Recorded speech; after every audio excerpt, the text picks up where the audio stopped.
Good morning, students. In our last class, we have studied that every living organism give birth to their offsprings, which are identical to them, but they are not the exact copies of their parents, right?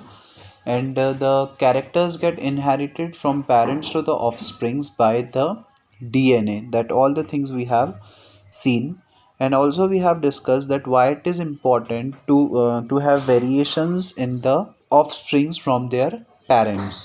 क्या importance होती है variations की हमारी life में to maintain the ecosystem or to maintain the balance in the atmosphere, that all the things we have discussed in our last class. Now from today we are going to start our next topic, that is modes of reproduction used by single organisms. जो organisms होते हैं वो किन किन तरीक़ों से reproduction करते हैं, all these things we are going to discuss here. Okay, now compare and contract the way in which yeast grows in the first case and how mold grows in the second. Here two activities are given to you. First of all, we have to read these two activities. Dissolve about 10 gram of sugar in 100 ml of water. हमने क्या किया, 100 ml water लिया, उसमें 10 gram sugar dissolve की. Take 20 ml of this solution in a test tube and add a pinch of yeast granules to it. उसमें से 20 millilitre जो है वो हमने टेस्ट ट्यूब में लिया सॉल्यूशन को. उसके बाद उसमें 1 पिंच यीस्ट जो है, यीस्ट ग्रैन्यूल्स जो हैं उसमें ऐड किए. Put a cotton plug on the mouth of the test tube and keep it in a warm place. हमने टेस्ट ट्यूब को एक कॉटन से कवर कर दिया और उसके बाद उसको एक गर्म जगह पे रख दिया उस टेस्ट ट्यूब को. After 1 or 2 hour put a small drop of yeast culture from the test tube on the slide and cover it with a cover slip. इसके 1 या 2 घंटे बाद हमने जो टेस्ट ट्यूब में से यीस्ट कल्चर है उसको थोड़ा सा एक स्लाइड पर लिया और उस स्लाइड को कवर स्लिप से हमने कवर कर दिया. Now observe the slide under the microscope. और उस स्लाइड को हमने माइक्रोस्कोप में देखा. और दूसरी एक्टिविटी में हमने क्या किया, wet a slice of bread and keep it in cool moist and dark place. हमने एक ब्रेड की स्लाइस को गीला कर दिया और उसके बाद उसको एक कूल प्लेस पर रख दिया. पहले केस में हमने एक हीट वाली जगह पे रखा था, वार्म जगह पे रखा था, और दूसरी केस में हमने एक कूल जगह पे, एक मॉइस्ट जहाँ पे मॉइस्चर है ऐसी जगह पे हमने उसको ब्रेड की स्लाइस को रखा है. Observe the surface of the slice with a magnifying glass. और अगर हम उस ब्रेड की स्लाइस को एक मैग्नीफाइंग ग्लास से ऑब्जर्व करें तो हम क्या देखेंगे, record your observations for a week. और एक हफ्ते में उस स्लाइस पर क्या क्या चेंजेस हुए उसको अगर हम रिकॉर्ड करके देखें तो we would be able to know that दोनों केसेस में जो रिप्रोडक्शन हुआ है वो किस तरीके से हुआ है. अगर हम उसको समझने की कोशिश करें, so let us go through this paragraph first here, that compare and contrast the ways in which yeast grows in the first case and how mould grows in the second. अगर हम दोनों चीज़ों को कंपेयर करें कि पहले case में yield ने किस तरीके से ग्रो किया और सेकेंड केस में मोल्ड ने किस तरीके से ग्रो किया, दोनों में क्या वेरिएशंस हैं अगर हम उसको समझें. So, having discussed the context in which reproductive processes work, let us now examine how different organisms actually reproduce. Organisms में ये जो रिप्रोडक्शन है वो किस तरीके से होता है, किस तरीके से अलग अलग ऑर्गेनिज्म में अलग अलग टाइप से रिप्रोडक्शन होता है. All these things we are going to discuss in this chapter. Okay, जो यीस्ट की ग्रोथ होती है और जो मोल्ड की ग्रोथ होती है वो दोनों एक दूसरे से अलग अलग तरीके से होती है. इसका मतलब अलग अलग ऑर्गेनिज्म में अलग अलग टाइप से रिप्रोडक्शन होता है. किन ऑर्गेनिज्म में किस टाइप का रिप्रोडक्शन, किस टाइप से रिप्रोडक्शन की प्रोसेस होती है, all these things we are going to discuss in this chapter. The modes by which various organisms reproduce depends on the body design of the organism. कौन से organism में किस तरीके से रिप्रोडक्शन की प्रोसेस होगी, ये चीज़ किस पे डिपेंड करती है? उनके बॉडी डिज़ाइन पर। उनका बॉडी डिज़ाइन किस तरह का है, इस चीज़ पर डिपेंड करता है कि उनकी बॉडी में रिप्रोडक्शन की प्रोसेस किस तरीके से होगी। For unicellular organisms, cell division और fission leads to the creation of new individuals. Unicellular organisms की अगर हम बात करें, यूनिसेल्युलर मतलब ऐसे ऑर्गेनिजम्स जिनमें केवल एक ही सेल होता है, राइट? हमने पढ़े हैं there are two type of organisms, unicellular and multicellular. जिसमें एक टाइप का सेल होगा वो यूनिसेल्युलर, जिसमें मोर देन वन सेल होंगे वो मल्टीसेल्युलर। सो यूनिसेल्युलर ऑर्गेनिजम्स में सेल डिवीजन होता है, फिजन होता है, जिससे कि वो अपने ऑफस्प्रिंग्स को बर्थ देते हैं।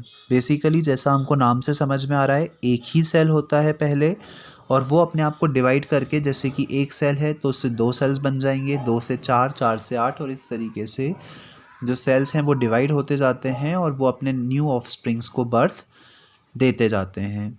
Many different patterns of fission have been observed. और ये जो इस प्रोसेस को हम फिजन भी बोलते हैं, और ये जो फिजन है उसके हमको कई सारे पैटर्न्स देखने को मिलते हैं। Many bacteria and protozoa simply split into two equal halves during the cell divisions. बहुत सारे बैक्टीरिया और प्रोटोजोआ जो होते हैं वो जस्ट दो इक्वल हाफ में स्प्लिट हो जाते हैं, दो इक्वल पार्ट्स में बढ़ जाते हैं, और एक, जैसे कि एक सेल है वो दो पार्ट्स में बट कर दो अलग अलग ऑफस्प्रिंग्स को बर्थ देता है। अब ये दो अगेन बट कर चार को बर्थ दे देंगे, और इस तरीके से जो डिवीजन है वो चलता जाएगा, and they give birth to their offsprings. In organisms such as amoeba, the splitting of these two cells during the division can take place in any plane. Amoeba is an example of unicellular organism, आपको पता होगा। तो amoeba में भी जो reproduction होता है वो फिजन की प्रोसेस से होता है। अगर हम इसको इस फिगर की हेल्प से समझें तो ये पहले एक अमीबा का सेल है। सबसे पहले इसमें क्या होता है, यहाँ पे ये जो है वो सेल मेम्ब्रेन है, और सेंटर में जो है वो न्यूक्लियस है, राइट? तो सबसे पहले क्या होता है, ये न्यूक्लियस जो है वो अपने आप को डिवाइड करना शुरू करता है। अभी ये इस तरीके से है, धीरे धीरे ये एक्सपांड होगा और ये अपने आप को डिवाइड करने की कोशिश करता है। अगर हम सेकेंड फिगर में देखें तो it looks like a this. Third figure में ये और ज़्यादा एक्सपांड हो गया, और फोर्थ फिगर में क्या हुआ, ये दोनों न्यूक्लियस जो है वो अलग अलग हो गए, राइट? तो सबसे पहले न्यूक्लियस डिवाइड होता है, उसके बाद धीरे धीरे ये जो सेल मेम्ब्रेन है वो भी डिवाइड होने लगती है। पहले ये सेल मेम्ब्रेन ऐसे थी, जैसे जैसे न्यूक्लियस एक्सपांड हुआ सेल मेम्ब्रेन भी एक्सपांड हुई, और जब ये न्यूक्लियस दो अलग अलग पार्ट में बढ़ गया तो सेल मेम्ब्रेन भी कुछ इस तरीके का शेप ले लिया, और ये इस तरीके it will look like this. And उसके आफ्टर सम टाइम ये सेल मेम्ब्रेन भी जो है वो अलग हो जाएगी, और ये एक अमीबा से हमको यहाँ पे क्या मिल गए, दो अमीबा के सेल्स, राइट? तो इस तरीके से इस अमीबा ने अपने ऑफस्प्रिंग्स को बर्थ दिया, and this cell get splitted into the two cells, right? और उस प्रोसेस को बोला जाता है फिजन। और सिंस एक सेल दो सेल में बट रहा है इसलिए इसको बोलते हैं binary fission, okay? However, some unicellular organisms show somewhat more organization of their bodies.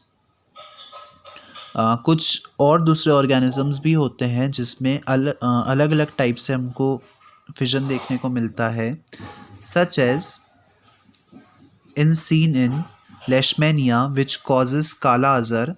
काला अजर एक डिजीज़ होती है that is cause due to the leishmania, एक माइक्रो ऑर्गेनिज्म होता है which have a whip like structure at one end of the cell. In such organisms, binary fission occur in a definite orientation in relation to these structure. लेशमेनिया जो होता है उसमें भी binary fission होता है, और उसका जो स्ट्रक्चर है its structure is a whip like structure from one and. Other single celled organisms such as malarial parasite Plasmodium divide into many daughter cells simultaneously by multiple fission. जब एक cell दो sales में बटेगा तो उसको हमने binary fission दिया, और जब एक सेल मल्टीपल डॉटर सेल्स में बढ़ जाता है, मतलब जब एक सेल अपने जैसे बहुत सारे सेल्स को बर्थ दे देता है एक साथ, तो उसको बोला जाता है मल्टीपल फिजन। क्यों? क्योंकि वहाँ पे बहुत सारे सेल्स बन रहे हैं। और ये मल्टीपल फिजन किस में होता है? प्लाज्मोडियम में। प्लाज्मोडियम एक तरह का पैरासाइट है जिसके कारण मलेरिया होता है। आपने पढ़ा होगा, malaria is cause due to the plasmodium, right? So plasmodium में मल्टीपल फिजन होता है। एक पेरेंट सेल अपनी बहुत सारी डॉटर सेल को बर्थ देता है, and this process is called as the multiple fission. Yeast, on the other hand, can put some small buds that separates and grows further, as we saw in activity 8.1. Yeast जो है, yeast में एक अलग type का reproduction होता है जिसको बोलते हैं बडिंग। बेसिकली ये छोटे छोटे बर्ड्स बना लेते हैं, और ये जो बर्ड्स हैं वो अपनी पेरेंट बॉडी से धीरे धीरे करके सेपरेट हो जाते हैं, और फिर ये ग्रो करने लग जाते हैं, और इस प्रोसेस को बोला जाता है बडिंग। ओके, बेसिकली अगर हम इसको एक फिगर की हेल्प से समझें, so this you can call, ये एक ऑर्गेनिज्म है, ये एक यीस्ट है। इसमें ये वाला जो पार्ट है, this is called the bud. अब क्या होगा, धीरे धीरे ये बड जो है वो ग्रो करने लग जाता है, राइट? धीरे धीरे करके ये बड जो है वो बड़ा होता जाएगा, और एक टाइम ऐसा आएगा जब ये बड जो है वो फुली ग्रो कर जाएगा, और जब ये फुली ग्रो हो जाता है उसके बाद ये अपनी पेरेंट बॉडी से अलग हो जाता है, और ये it has become a different living organism now. और फिर ये एक अपना इंडिविजुअल सेल बन जाता है, और ये अपनी लाइफ जो है वो जीता है independently from its parent body. और इस तरीके से जो रिप्रोडक्शन होता है उसको बोला जाता है बडिंग। एक और तरह का रिप्रोडक्शन हमको देखने को मिलता है, that is called the fragmentation. अब ये फ्रेगमेंटेशन क्या होता है वो समझते हैं। In multicellular organisms with relatively simple body organisation, simple reproductive methods can still work. अभी तक हमने जो पढ़ा था वो एक सिंगल सेल के लिए पढ़ा था, फॉर अ यूनिसेलुलर ऑर्गेनिज्म। लेकिन अगर कोई बॉडी कॉम्प्लेक्स है, और अगर उसमें बहुत सारे सेल्स हैं, कोई बॉडी मल्टी सेलुलर है, तो उनमें रिप्रोडक्शन की प्रोसेस किस तरीके से होगी, that thing we have to discuss here.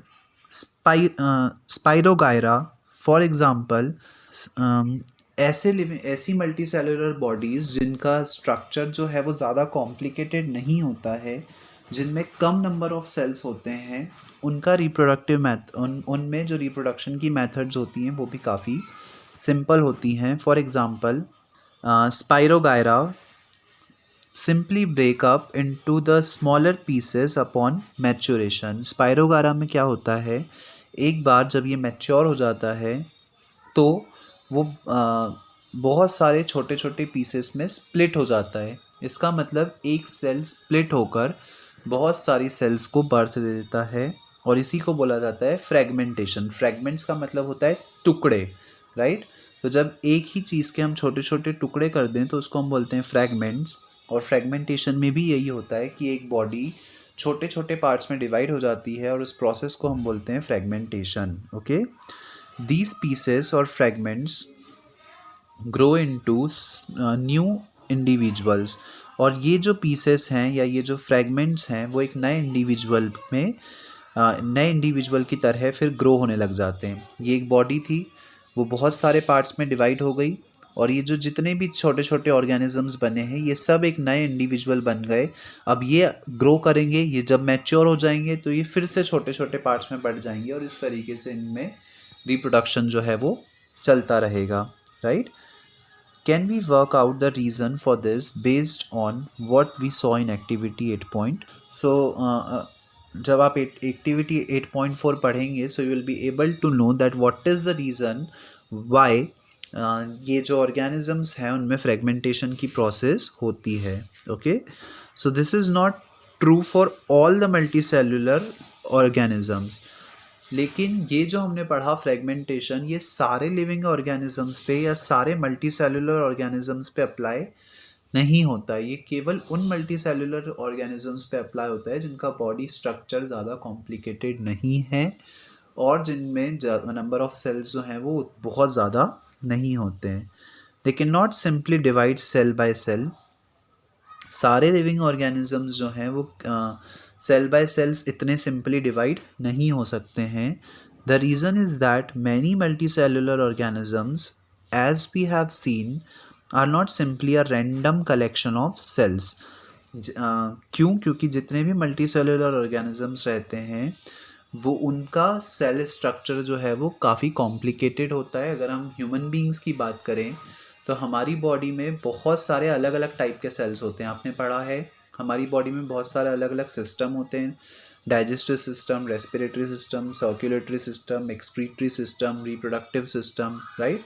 सो सारे सिस्टम्स अलग अलग होते हैं, सबका सेल अलग अलग होते हैं, सेल के फंक्शंस अलग अलग होते हैं और इसलिए हमारी बॉडी में या जितने भी कॉम्प्लिकेटेड लिविंग ऑर्गेनिजम्स हैं उनकी बॉडी में इस प्रोसेस से फ्रेगमेंटेशन से रिप्रोडक्शन जो है वो पॉसिबल नहीं है क्योंकि अलग अलग टाइप के सेल हमारी बॉडी में होते हैं।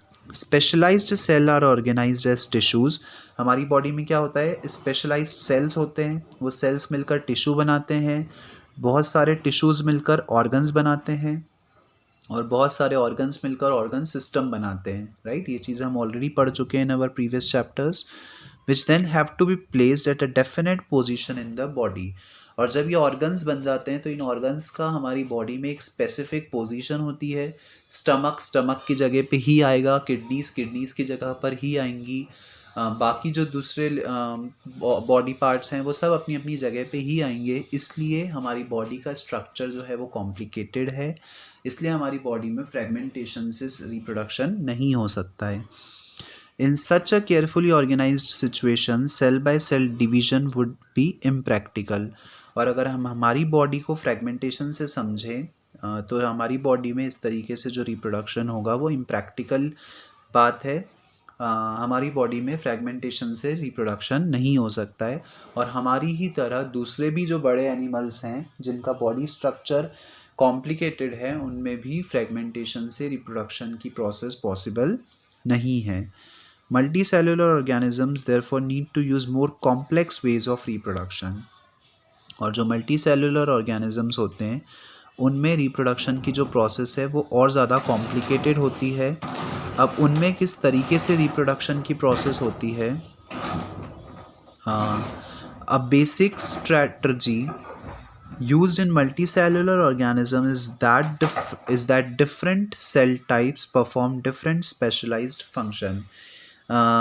एक बेसिक स्ट्रेटजी जो होती है मल्टी सेलुलर ऑर्गेनिजम्स में रिप्रोडक्शन की वो ये होती है कि हमारी बॉडी में हर एक ऑर्गन जो है वो अलग अलग फंक्शन करता है। हमको पता है जो डाइजेस्टिव सिस्टम है वो डाइजेशन के लिए रिस्पॉन्सिबल है, रेस्पिरेटरी सिस्टम रेस्पिरेशन के लिए पॉसिबल है, सर्कुलेटरी सिस्टम सर्कुलेशन के लिए रिस्पॉन्सिबल है। तो वैसे ही रिप्रोडक्शन के लिए रिप्रोडक्टिव सिस्टम जो है वो रिस्पॉन्सिबल होगा। मतलब हमारी बॉडी में रिप्रोडक्शन के लिए भी स्पेसिफिक सेल्स हैं, स्पेसिफिक ऑर्गन्स हैं जो कि रिस्पॉन्सिबल होते हैं रिप्रोडक्शन की प्रोसेस के लिए और हमारी बॉडी में उन्हीं ऑर्गन्स में उन्हीं सेल्स के द्वारा रिप्रोडक्शन की प्रोसेस जो है वो होती है। Following this general pattern, reproduction is in such organism is such a function of specific cell type। और मैक्सिमम मल्टी सेलुलर ऑर्गेनिजम्स में रिप्रोडक्शन जो है वो एक स्पेसिफिक सेल्स के द्वारा होता है जिसको बोला जाता है reproductive system, right.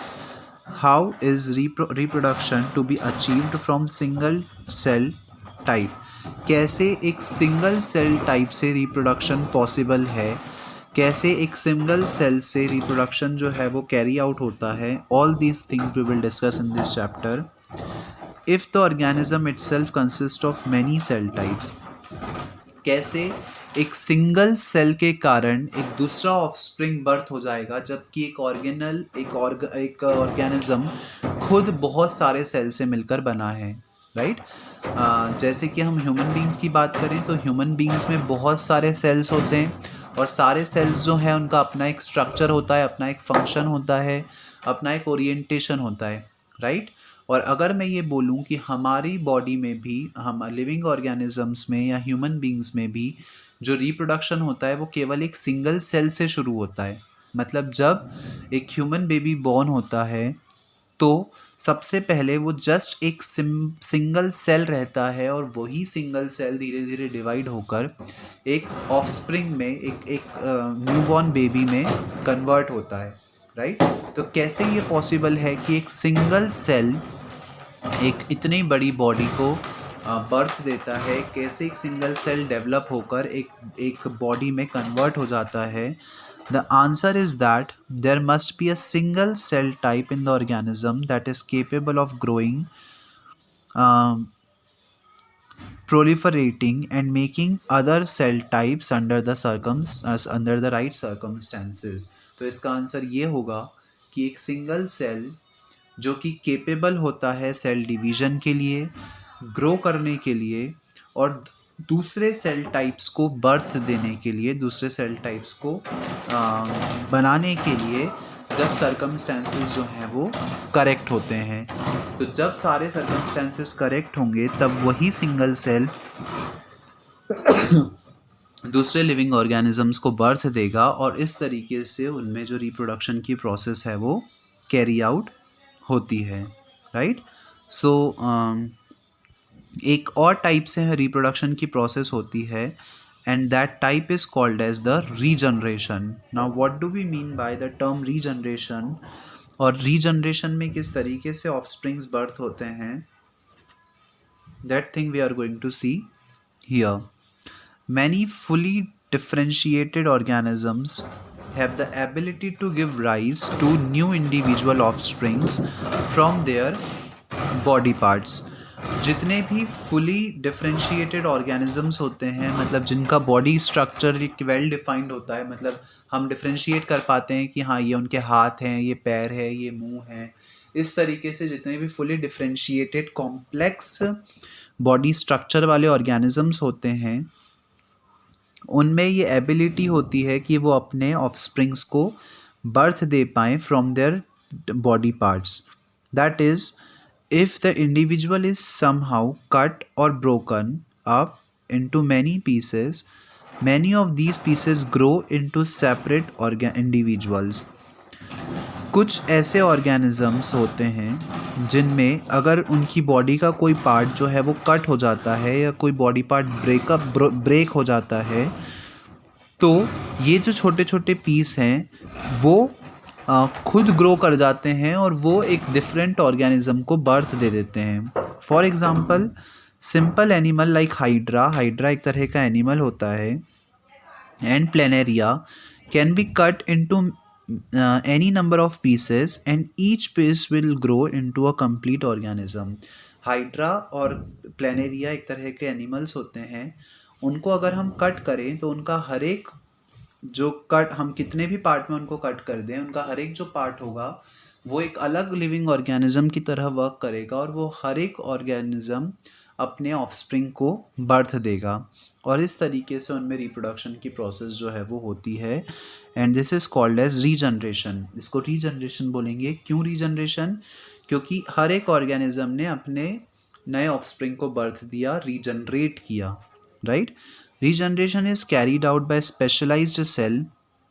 Regeneration specialised cell द्वारा होता है। These cells proliferate and make large number of cells. ये सेल्स जो होते हैं वो बहुत सारे नंबर ऑफ सेल्स को प्रोलिफरेट करते हैं, उनको प्रोड्यूस करते हैं। From this mass of cells different cells undergo changes to become various cell type and tissues. और यहीं से from this mass of cell ये जो डिफरेंट सेल्स हैं वो ग्रो करते हैं और वो अलग अलग सेल टाइप्स और दूसरे बहुत सारे अलग अलग टिश्यूज़ बनाते हैं। Now these changes take place in an organised sequence referred to as development. और ये जो डिवीज़न है, ये जो पूरी प्रोसेस है वो एक ऑर्गेनाइज्ड सीक्वेंस में चलती है जिसको बोला जाता है development. However regeneration is not the same as reproduction. हम रीजनरेशन को एग्जैक्टली रिप्रोडक्शन नहीं बोल सकते हैं, since Most organism would not normally depend on being cut up to able to reproduce. क्यों नहीं बोल सकते हैं? क्योंकि कुछ ही ऐसे ऑर्गेनिज्म होते हैं जिनको हमने कट किया तो वो एक नया ऑफस्प्रिंग बन जाएगा. ज़्यादातर ऑर्गेनिज्म में इस तरह का रिप्रोडक्शन देखने को नहीं मिलता है. फॉर एग्जांपल, अगर हम हमारी फिंगर को कट कर देंगे तो ऐसा तो नहीं होगा कि हमारा फिंगर एक अलग लिविंग ऑर्गेनिज्म बन गया और उसमें से एक नया ऑफस्प्रिंग बर्थ हो जाए, राइट? तो ऐसा बहुत सारे लिविंग ऑर्गेनिजम्स में इस तरह का रिप्रोडक्शन पॉसिबल नहीं है. इसलिए इसको हम रिप्रोडक्शन की कैटेगरी में नहीं रखते हुए इसको हमने एक टर्म दिया है, दैट इज़ रीजनरेशन ओनली. इसको अगर हम फिगर की हेल्प से समझें तो यहाँ पर this is a planaria, right? एक एनिमल. प्लेनेरिया को अगर हमने 3 हिस्से में बांट दिया, दिस 1, 2 एंड 3. अब क्या होगा, ये तीनों हिस्से अपने आप में एक इंडिविजुअल सेल की तरह वर्क करेंगे, इंडिविजुअल लिविंग ऑर्गेनिज्म की तरह वर्क करेंगे. और ये एक सेल से हमको यहाँ पे क्या हो गया, 3 सेल्स मिल गए. हमने उसको 3 पार्ट में डिवाइड किया था, इसलिए इन तीनों ने ग्रो करके 3 नए सेल बना लिए. And this type of reproduction is called as regeneration. Okay, I hope it is clear to all of you कि जब एक सेल को आपने कट किया तो उससे जो जितने भी कट्स हैं वो सब ग्रो करेंगे और वो सब अपने नए इंडिविजुअल ऑफस्प्रिंग को बर्थ देंगे. And this type of reproduction is called as the regeneration. Now there is one more type of reproduction that we can see here, that is budding, जो हम already discuss कर चुके हैं. Organisms such as Hydra use regenerative cells for reproduction in the process of budding. Basically क्या होता है, this is a Hydra, right? Hydra एक तरह का ऑर्गेनिज्म है. यहाँ पे आपको दिख रहा है ये एक पार्ट होता है, एक रीजनरेटिव पार्ट होता है, दिस इज़ कॉल्ड एज बड. ये रीजनरेटिव पार्ट क्या होता है, ये धीरे धीरे ग्रो करता है और जब ये फुली ग्रोन हो जाता है, ये जो बड है वो धीरे धीरे ग्रो करेगा और जब ये पूरी तरीके से ग्रो हो जाता है तो ये अपने पेरेंट बॉडी से अलग हो जाता है, राइट? उसके बाद क्या होगा, ये एक अलग ऑर्गेनिज्म बन गया और ये अब इंडिपेंडेंटली ग्रो करेगा different from its parent cell, right? तो इस तरीके से जो रिप्रोडक्शन होता है उसको बोला जाता है बडिंग और ये जो पार्ट है उसको बोलते हैं bud. Okay, I hope it is clear. So organisms such as hydra use regenerative cells for reproduction.